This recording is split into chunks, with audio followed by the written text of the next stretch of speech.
კულტურის ამბებს გუშინ საქართველოს პარლამენტის ეროვნული ბიბლიოთეკის საგამოფენო დარბაზში სარა ზელინსკისა და კარენ ლი სობოლის ერთობლივი გამოფენა გაიმართა. ეს დედაშვილის პირველი ერთობლივი ინსტალაცია, რომლის შთაგონების წყაროდ ბეჭდური სამყარო იქცა გამოფენა 26 მარტამდე გაგრძელდება.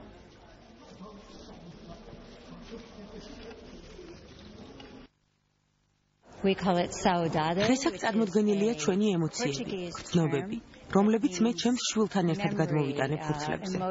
ასე რომ ყველა ეს ფურცელი არის წარსულიდან. აქ ასახულია ადამიანების ემოციები და ის გარემო, სადაც ჩვენ ვცხოვრობთ.